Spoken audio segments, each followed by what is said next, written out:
शिक्षा विभाग में तो फर्जी लेटर के बहुत सारे मामले सामने आ रहे हैं। अब एक अनोखा मामला सामने आ गया है जिसमें फर्जीवाड़ा दिख रहा है। दरअसल यहां मामला उम्मीदवारों के ऐलान का है। नमस्कार, दर्श न्यूज में आपका स्वागत है। मैं हूं अनुराग। कल रात में बड़ी खबर आई कि वीआईपी ने अपने उम्मीदवार का ऐलान कर दिया है। झंझारपुर से उम्मीदवार का ऐलान किया। सुमन कुमार महासेठ को उम्मीदवार बनाया गया, लेटर जारी किया गया और उसके बाद तस्वीरें भी साझा की गई और साथ ही साथ मुकेश सहनी ने भी इन तस्वीरों को साझा किया और विकासशील इंसान पार्टी के सोशल मीडिया साइट पर भी ये तस्वीरें साझा की गई। और जो लिखा गया हम आपको बता दें क्या कुछ लिखा गया, जिसमें मुकेश सहनी के द्वारा लिखा गया, झंझारपुर लोकसभा क्षेत्र से श्री सुमन कुमार जी को वीआईपी पार्टी द्वारा महागठबंधन का उम्मीदवार बनाया गया है। समस्त देवतुल्य जनता जनार्दन से अपील है कि महागठबंधन के पक्ष में अधिक से अधिक मतदान करके भारी बहुमत से विजयी बनाएं। तो मुकेश सहनी ने यह अपील की और तस्वीरें चस्पा की। तस्वीरों में जो सुमन कुमार जो उम्मीदवार बनाए गए हैं उनकी तस्वीर थी और साथ में लोग भी खड़े थे। तो ये तस्वीरें सामने आई और कंफर्म हो गया कि सुमन कुमार उम्मीदवार बन गए हैं।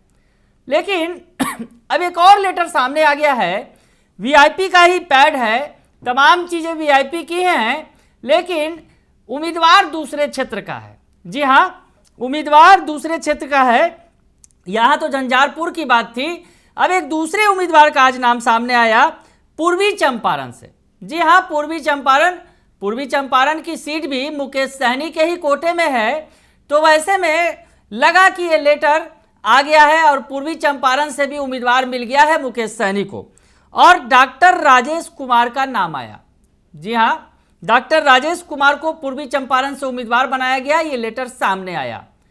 लेकिन इस लेटर की जब सत्यता की हमने जांच की तो पता चला कि न वीआईपी यानी विकासशील इंसान पार्टी के सोशल मीडिया साइट पर या फिर मुकेश सहनी के सोशल मीडिया साइट पर इस तरह का कोई लेटर नहीं डाला गया है या इस तरह की कोई जानकारी नहीं दी गई है। तो सवाल उठने लगा कि क्या ये लेटर सही है। तो हम इस लेटर के पहेली को ही सुलझाने की कोशिश करते हैं, क्योंकि जिस तरह से जो लेटर कल जारी किया गया, कल वाला पहले आपको लेटर दिखाते हैं। श्री सुमन कुमार जो झंझारपुर 7 से उम्मीदवार बनाए गए, उसमें लिखा गया विकासशील इंसान पार्टी की तरफ से पत्रांक जो है दिया गया वीआईपी 15-24-25, वीआईपी 15-24-25 करके ये जो पत्रांक दिया गया और दिनांक जो है 14 तारीख का, यानी कल का जो डेट था ये था।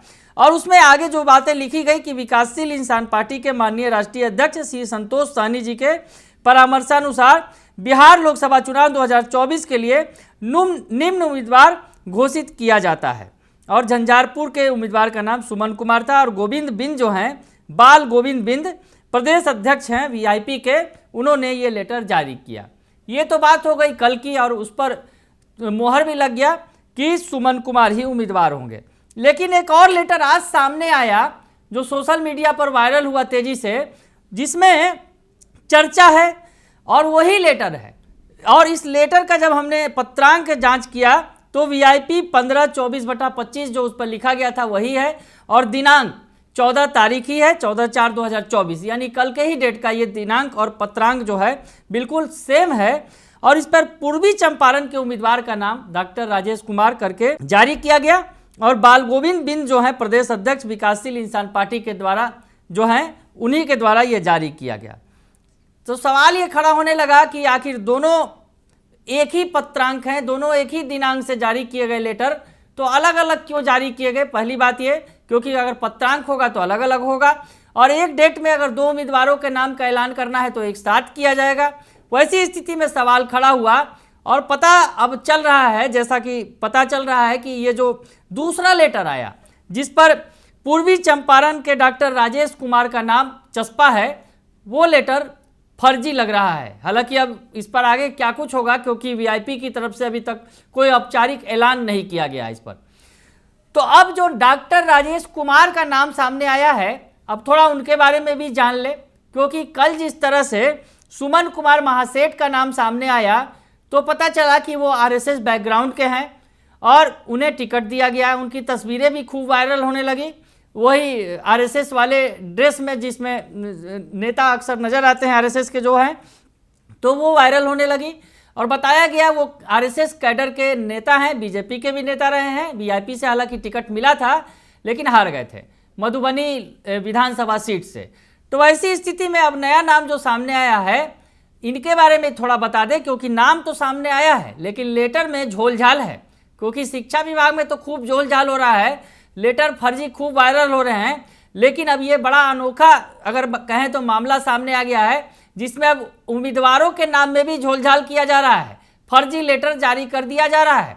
तो ऐसी स्थिति में जो पूर्वी चंपारण के डॉक्टर राजेश कुमार का नाम सामने आया है, उनके बारे में जब हमने सर्च किया तो पता चला कि डॉक्टर राजेश कुमार पूर्व विधायक रह चुके हैं और आरजेडी से आते हैं। जी हाँ, अब थोड़ा राजेश कुमार की तस्वीरें भी आपको दिखाते हैं, जिनके बारे में ये चर्चा की गई है इस लेटर में, जिन्हें उम्मीदवार घोषित किया गया है।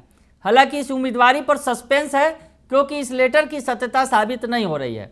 वैसी स्थिति में आपको दिखाएं वो जो डॉक्टर राजेश कुमार हैं, जिनका नाम लिया जा रहा है।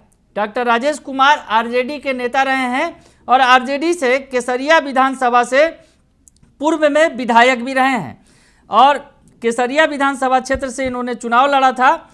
डॉक्टर राजेश कुमार ने, वो तस्वीरें आप देख सकते हैं, जो उनकी तस्वीरें हैं, जो उनका प्रोफाइल पिक्चर है, उस पर लालू यादव हैं और तेजस्वी यादव भी नज़र आ रहे हैं। और कुछ दिन पहले डॉक्टर राजेश कुमार जो एमएलए केसरिया रह चुके हैं पूर्व के, और बाद में उन्होंने चुनाव भी लड़ा था, हालांकि हार गए थे, उन्होंने जो एक पोस्ट साझा किया था 5 अप्रैल को, उसमें उन्होंने लिखा, राजद सुप्रीमो का आशीर्वाद मिला तो 3 मोतिहारी लोकसभा क्षेत्र से महागठबंधन का उम्मीदवार हो सकते हैं।